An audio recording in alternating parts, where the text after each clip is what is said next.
Alright guys, welcome back to my channel. I am Crank Addict, and this is the channel for crank addicts like me and hopefully like you. So, in our last episode, you saw us build out the footbox area of the cabin, and we mounted those beautiful Willwood adjustable pedals. Those were pretty sweet. And now we gotta start thinking about front suspension. So, stay tuned. Alright, well, we're going to start the structure by putting together this basic extension. This will be the lower frame rail here. Real simple, 90 degrees, 33.5 inches on the outside. And we're just going to tack this together and get it installed on the car.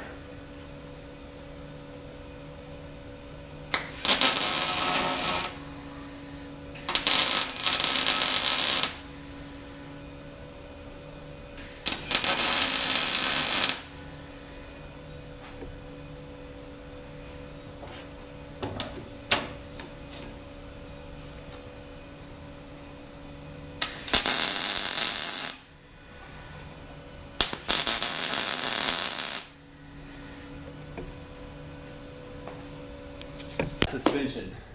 Well, there's a couple different ways to do the suspension here. The original Pro chassis had a very flat suspension, meaning the upper control arms were parallel to the lower control arms. This works okay for a dune buggy or a go-kart, but it doesn't give you any anti-dive. Okay? I am going to be using 1984 Corvette geometry for this one. I chose the 84 Corvette because I used to have one. I had a Z51 4-speed. Yeah, I know, I had the crossfire injection, 220 horsepower, maybe 230. I think it was 230 horsepower. And it was slow, but man, that thing, it could handle. It handled really nice. And that's kind of the geometry I want for this vehicle. And basically, I'm going to be setting the upper and the lower control arms 12.5 inches apart. But this upper arm is going to be at a 12-degree incline. So from the back, it's actually going upward. And that'll give you that resistance to diving when you hit the brakes. No one wants to drag their spoiler on the ground when you hit the brakes. And there's going to be some heavy braking in this car too when we hit the track. So anti-dive is going to be important. So also we need to know about the offset of the control arms. The upper control arm is usually shorter than the lower, so you get that positive camber gain as you go through a corner. As the chassis leans and your tire wants to lean in so you can handle better. The 84 Corvette has about a 2-inch offset between the upper and the lower. And since I'll be welding tabs for Heim joints on the top of this bottom one, because I want to keep them out of danger from the bottom of the track, you know, going over speed bumps, whatever, off-roading. They don't call me, well, never mind. So I am going to be dropping the upper control arm 2 inches out from the lower. And I'll be putting it at that 12-degree angle heading up. And then I got to figure out a way to triangulate it downward at a slight angle to tie into the lower one. Kind of like what we did in the back chassis, how we had to make those special templates in order to make sure everything fit right. We'll be doing the same thing with this one. Okay. Oh, I hope this thing goes inside. It's a little bit big. It'll fit. Underneath here. There we go. Oh boy.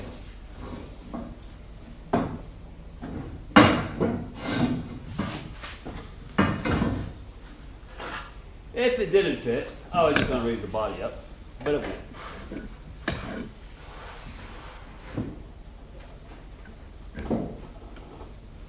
Okay, well, it looks nice and square and level, so I want to tack it into place.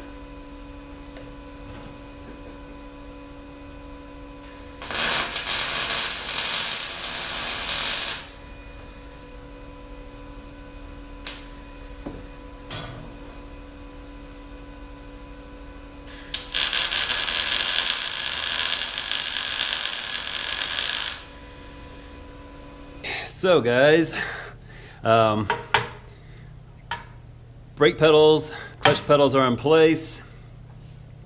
I went ahead and set up a wheel at about the right location here under the car, and you can see how much room I have to work with. It's actually not too bad. I'm thinking about changing this rail here. I'm thinking about pushing it out even with the side here. Not so much for the suspension geometry, well, maybe a little bit, but more so for the vent in front, because right now this corner is right in the middle of this little vent for the front bumper, and I'm not sure what to do with that. It's just gonna be ugly if I leave it like that. Okay. I am thinking about using this other vent here. This is where the grills are that you always see on the Lambo. The grills, I'm thinking about opening them up to this compartment here, and then maybe dropping in a air conditioning condenser down in here, so the air can flow through the front grill, through the condenser, and then out the bottom of the car to cool the AC. Not sure how well that will work, or if I can find a condenser this size. I really don't want to cut out the back of this piece here, because that's going to get a lot of damage from the wheel area. Yeah, it's kind of a tough call. It would be nice, maybe I can put it at an angle, you know, from the bottom up. But where would the airflow then? Probably to put it from the, I can watch out for the headlights. You're gonna put it from here, going down to increase the angle, you know, kind of like that. And then have the airflow out the bottom. That might work. That'll give me a little bit more room to work with instead of just going flat. You can probably pick up, oh, let's see here, from here, going up to the headlights. I gotta watch out for the motor too, though. That may not give me a whole lot. I might just leave it flat. Now we'll see. But back to the suspension. So this is the center line here. The lower joint is going to be right here. Well, actually, probably right here. I'm probably going to bolt it through the firewall, just like the Prova did from the factory. And I can have a tab sticking off here as well for a little extra support. And so that's going to be pretty much the midline here, going to this lower. Oops, I just lost my light. Going to the lower ball joint. The other one, other arm is going to come out here somewhere. Let's see, that ball joint will probably be about there.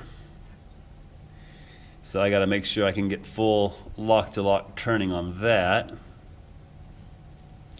Now the upper joints, control arms, are going to be at an angle. And this X here is about the midpoint. You guys see that? I marked a little X on the frame. In the midpoint, but instead of horizontal, this is going to have to be at a 13-degree incline to match. See, I think that's 13 degrees. I had it marked. 13-degree incline to match the 84 Corvette suspension. But what's nice here is I have added an extra rail in the back. Can you see here on the other side of the pedal? There we go. I added an extra upright for support, so I can put another beam across here. And that'll all tie in real well. So I'll be able to, my upper A arms are going to be, oh gosh, probably about like that. That's not so bad. And over here, kind of like that. Yeah. It's going to be at a slight downward angle. So I'll have like a instant center out here on the side, somewhere down low, and then of course when you trace it back through the contact patch of the wheels, it should be down in the middle of the car somewhere, I don't know. But yeah, the instant center on the outside, you trace that over to the opposite wheel, and then this instant center should be, you know, pretty low, I would expect. So that's the plan.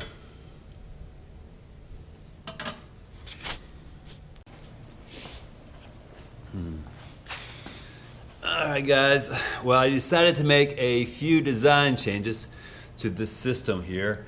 I I need to figure out how I'm going to mount these upper control arms here at that 13-degree angle, and I decided to change this up a little bit. Okay, this piece is just contact in here. I just threw that in there. But let's go to the other side and show you what I did. So over here, hope you guys can see this. There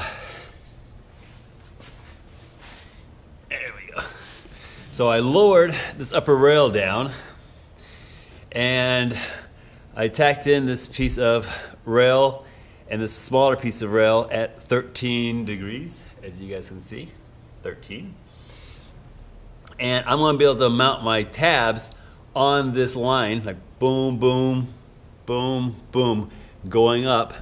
And I plan to drop this back down onto the main frame for support, and then try to run another piece of tube from this side to the far side for support as well.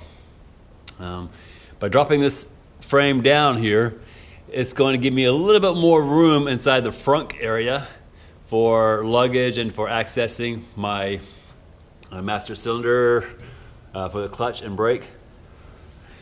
And I just think it's going to be a little bit nicer outcome overall. This does put this a little bit farther out than I want to for this piece here, but what that's going to do is it's going to give me a much more aggressive camber curve as this car leans into the corner. Whether it's going to be excessive or not, I don't know. But we'll see. We will see. When we're all said and done, we'll take some measurements and see how bad it is or how good it is and kind of go from there. On this lower rail, I've got it set up just off the center here. I could pull this out a little bit more because I want to put the bolt for the lower suspension right through this sheet metal. I'm going to reinforce this with some 3/16, maybe some 1/4 inch plate, and put the bolt right through here. And it's going to be my first pickup. And it's going to go back pretty much straight to the ball joint out here. And then of course the other one is going to be, highly angled to take up the difference. On the upper, I'm going to have them spread a little bit better, probably evenly, front to back. So between this one being spread evenly and this one being kind of offset toward the front of the vehicle, I think I'll also have pretty good control of the tire. Anyway, so that's what I'm doing. So the upper rail is coming down even with my pedal box that I'm making. And what this affords me is on top, I just kind of tacked in this piece of rail. It's off right now. I need to play around with that, make it straight. But I'm going to be able to plate this rail. You can't see anything. Hang on. Too much backlighting. Okay, so I'm going to add a third rail on top here. And this rail is going to come pretty close to the edge of the lower windshield. So it's going to come out 45 and then straight across. I'm not sure if it's going to go on top of these or maybe a little bit offset, but it's going to be pretty close to the lower edge of the windshield.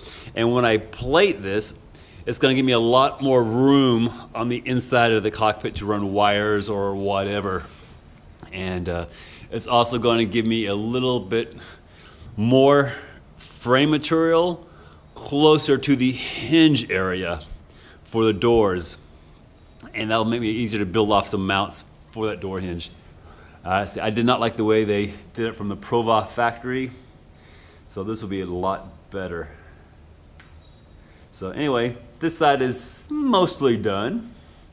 So I'm gonna go ahead and finish up the other side.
Alright, so what I think I want to do is I got 3 2x screwed together here, and this gives me a total of 4.5 inches.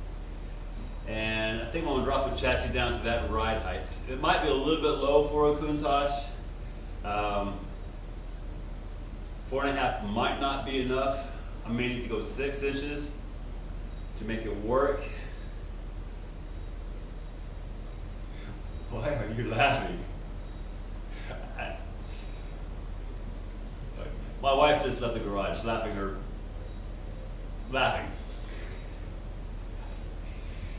I don't know what's so funny. But, so we'll set this at 4.5 inches initially, and we'll see how that looks, and kind of go from there.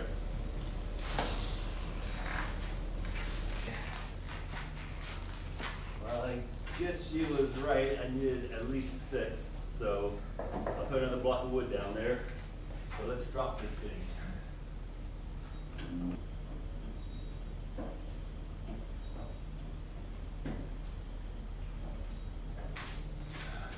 Alright, well, we're already hitting here and over there. So I'm going to have to cut out a little more of this fiberglass to make room for it. Still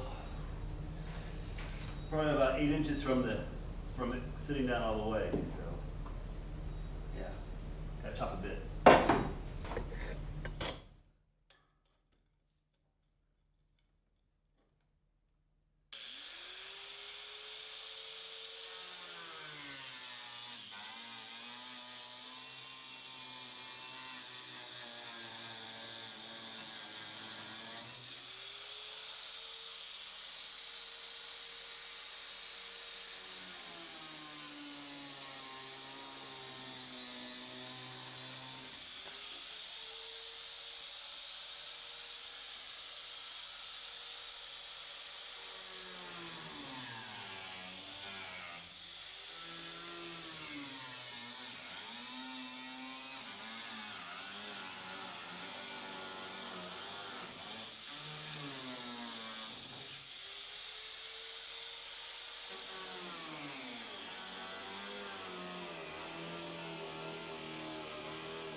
Okay, so the body is back down on the frame, and we're 6 inches off the ground, which I think is a pretty good height.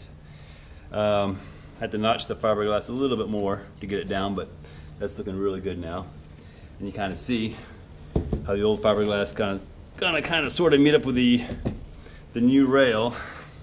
So my rail is going into the fender here a little bit. I want to mark that.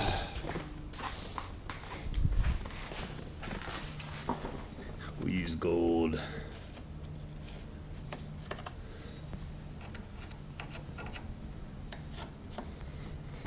Okay. And let's just see how that tire looks in here.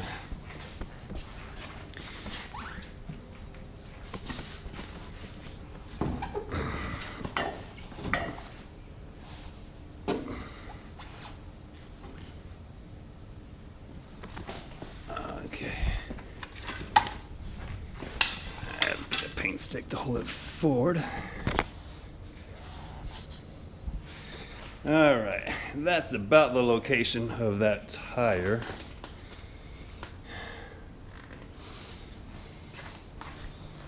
Yeah, let's see how we're doing here.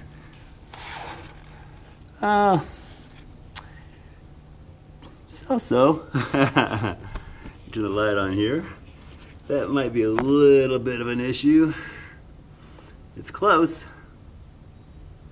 It is gonna be close. Okay, so now you guys can see how my dash supports go up into the dash here.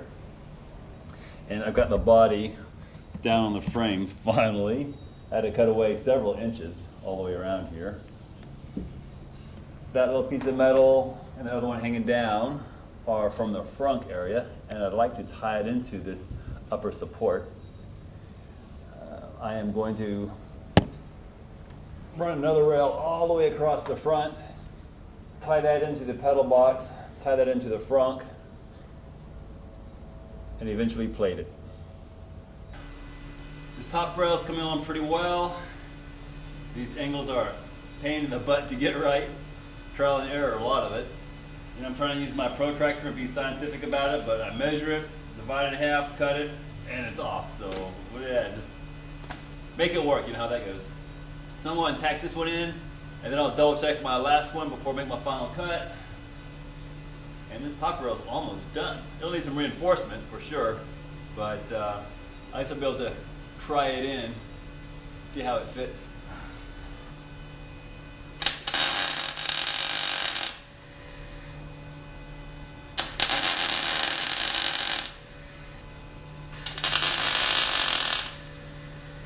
Okay, well, I've got everything squared up and set up just right, so it's time to tack this final piece into place.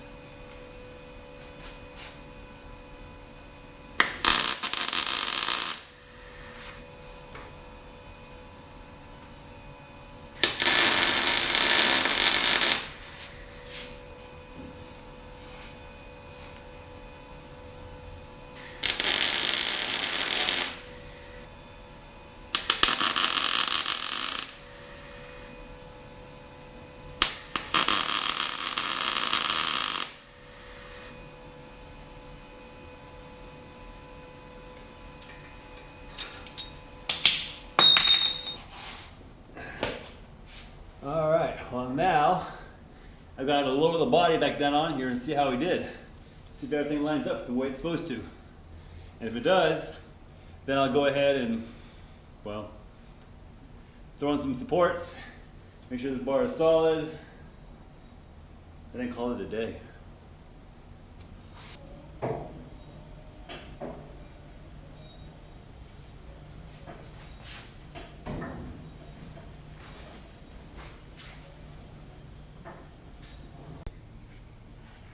Okay, flying camera into the car. All right, so, okay. You guys can kind of see what we were trying to accomplish here. This is our new bar we just put in, and you can see the fiberglass meeting it pretty hard in a couple locations. I'm going to have to do a little bit of trimming. That's not quite in the right spot because this is supposed to be down all the way here. And same thing over here. So I'm just going to get a magic marker and just trace up about 1/4 inch all the way around and do a little bit more trimming. But yeah, that is the look I was going for. All right, guys. Well, this is starting to look kind of together in here, you know? You know, it's looking like a professional job. So, yeah, I am going to go ahead and do a little fiberglass trimming off camera. And next episode, I need to start working on that front suspension. So I got a bunch of parts on my various shopping carts on the internet. And so hopefully I'll get this next video out pretty soon and we'll start putting things together. So yeah, because race car. Anyway, if you haven't subscribed, hit that subscribe button. Definitely hit that like button. You know, hitting that like button helps me out with the algorithms. And I'll catch you guys again soon.